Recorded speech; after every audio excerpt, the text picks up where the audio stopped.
Bem-vindos, crentes e descrentes, ao nosso canal. Eu sou o professor Marcos e esse é o nosso curso de Teologia Bíblica. Hoje é a nossa última aula da disciplina de Bibliologia. Se você nos acompanhou ao longo dessas aulas, você pode aprender muitas coisas sobre a origem da Bíblia, sobre os materiais que foram usados para a composição da Bíblia, sobre a inspiração ou canonicidade da Bíblia, sobre os livros apócrifos, a divisão de livros do Antigo e do Novo Testamento, quanto a gênero literário, quanto a estilo. E na aula de hoje eu vou falar um pouco sobre exegese. Exegese é inclusive uma das disciplinas que nós teremos dentro do curso de Teologia Bíblica. Porém, não vamos ter por agora. Exegese vai ser uma das disciplinas lá para frente. Por quê? Para que você consiga, de forma concisa, de forma adequada, extrair o significado do texto bíblico, você precisa ter um conhecimento um pouco mais amplo de outros assuntos dentro da teologia. Mas para fechar a bibliologia, falar sobre Bíblia e não falar sobre interpretação bíblica não faria sentido. Então eu vou falar basicamente hoje sobre passos para uma boa interpretação bíblica. Eu estou com uma Bíblia aqui nas minhas mãos, uma Bíblia comum, e eu vou ler o texto que é o texto da carta de Paulo aos Romanos. Carta de Paulo aos Romanos, capítulo 5, versículo 5. É um texto simples, mas é um texto que tem um significado muito grande para aquilo que nós vamos falar dentro dessa aula. Acompanhem comigo, escutem aí comigo. Se você tem uma Bíblia e quiser acompanhar, acompanhe lendo a sua Bíblia. Caso contrário, escute o texto que eu irei fazer a leitura. Ora, a perseverança não confunde, porque o amor de Deus é derramado em nosso coração pelo Espírito Santo que nos foi outorgado. Carta de Paulo aos Romanos, eu vou usar esse trecho e vou usar a carta como um todo para o exemplo da nossa aula de hoje. Quando eu falo sobre passos ou maneiras corretas de interpretação da Bíblia, eu estou falando sobre quais os modos mais adequados para se interpretar a Bíblia. A primeira coisa que eu preciso entender, agora que nós já sabemos sobre a composição da Bíblia, quantidade de livros, diferença entre Bíblia católica, Bíblia evangélica, Bíblia judaica, diferença de Novo para o Antigo Testamento, em quantidade de livros, em teor, em mensagem, em estilo, em forma. Nós precisamos agora entender como que eu faço uma leitura correta do texto bíblico. Tá, eu fiz a leitura. O que eu consigo entender dessa leitura? Que a esperança não confunde, porque o amor de Deus é derramado em nosso coração pelo Espírito que nos foi outorgado, ou algumas versões é colocar pelo Espírito que nos foi dado. E quando vai falar sobre o amor em si derramado, outras colocam como lançado, mas o termo mesmo seria derramado. Primeira coisa que eu preciso pensar. Esse livro que eu estou lendo, essa carta aos Romanos, ela foi escrita por quem? Ela foi escrita por Paulo. Sendo escrita por Paulo, ela foi escrita em que contexto, em que propósito? Eu apenas olhando para o livro, eu não consigo entender, a não ser que eu faça uma análise teológica mais profunda. Mas quando eu leio os 16 capítulos desse livro, dessa carta de Paulo aos Romanos, eu consigo entender algumas coisas. Primeira coisa que eu consigo entender, Paulo escreve dentro de um contexto de divisão entre crentes judeus e entre crentes gentios. Crentes gentios, aqueles que não tinham nacionalidade judaica, mas que se convertiam ao cristianismo. Outra coisa importante, Paulo fala muito sobre a diferença entre a lei e a graça. Então, tudo que eu for ler, eu preciso pensar nisso. O contexto da carta, nesse caso, é um contexto de uma carta que bate muito contra questões de legalismo, de seguir a lei do Antigo Testamento. O público para quem Paulo escreve para os romanos esses que tinham se convertido ao cristianismo e que muitos estavam pendendo para algumas questões do judaísmo, que era seguir a lei.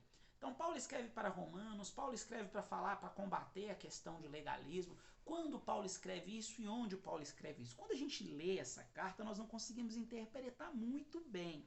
Mas acredita-se, quando nós fazemos a leitura do capítulo 20 de Atos, bem no comecinho lá do capítulo 20, que essa carta tenha sido escrita por Paulo na Grécia. Então Paulo escreve não em Roma, mas Paulo escreve na Grécia. Há muitos questionamentos sobre Paulo ter ou não plantado, ou ter inaugurado, ou ter montado a igreja em Roma. Muitos acreditam que Paulo não foi o responsável pela inserção da igreja em Roma. Então Paulo provavelmente estava escrevendo para uma igreja que ele não fundou.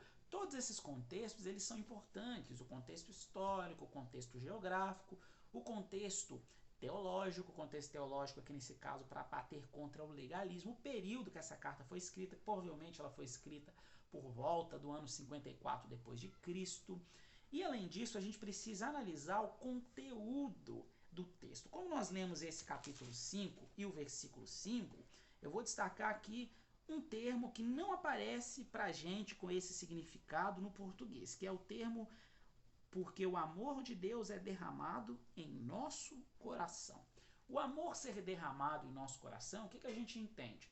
Que o amor foi derramado. No português a gente entende apenas isso, que ele pode ter sido derramado no passado, que ele está sendo derramado, que ele será derramado, dependendo do tempo verbal. Nesse caso aqui fala que o amor de Cristo é derramado. E é interessante porque é uma tradução que até tenta ficar mais próximo do original. Por quê? Eu estou aqui com uma gramática grega do Novo Testamento. Então, uma gramática grega do Novo Testamento que nos dá uma noção boa sobre a gramática do grego bíblico. E eu estou aqui com um livro de fundamentos para exegese do Novo Testamento, que é um livro que complementa um pouco o estudo da gramática. Ele é uma gramática um pouco mais aprofundada, ou como nós chamamos, manual de sintaxe hebraica, de sintaxe grega. Esse manual de sintaxe grega, ele é um manual que vai nos dar alguns insights ou vai nos dar algumas ferramentas para fazer interpretações mais profundas. Por que eu estou falando isso? Eu vou fazer a exegese desse texto. O amor de Deus foi derramado ou é derramado em nossos corações. Tá, isso significa o quê? No português significa que ele é derramado. No grego significa que ele foi derramado porque está num tempo que nós chamamos de perfeito. E além dele ter sido derramado, o perfeito é uma ação que ocorreu no passado e que tem até hoje alguns resultados. Então o amor ele foi derramado, e qual é o resultado desse amor ter sido derramado em nossos corações? Que esse amor continua sendo derramado. Esse é o resultado. O amor de Deus que foi derramado pelo Espírito Santo em nosso coração continuamente vai trazendo resultados. Se eu apenas ler o texto bíblico no português ou no inglês ou em outro idioma que seja, dificilmente eu vou conseguir ter essa compreensão. Por que eu trouxe toda essa explicação? Porque o texto no original e o texto do Novo Testamento, como nós aprendemos, foi escrito em grego, ele traz esse significado. Tempo perfeito, algo que aconteceu no passado, mas que tem algumas ações que vão influenciar até a eternidade. O amor de Cristo foi derramado em nossos corações, e devido ao amor de Cristo ter sido derramado em nossos corações, terão efeitos que irão surtir eternamente em nossos corações. Eu só consigo fazer uma interpretação correta das Escrituras quando eu tenho todo esse conhecimento. O conhecimento do contexto histórico, o contexto geográfico, a região a que Paulo estava se referindo, quem eram esses romanos, qual era o contexto teológico da carta, como eu disse, que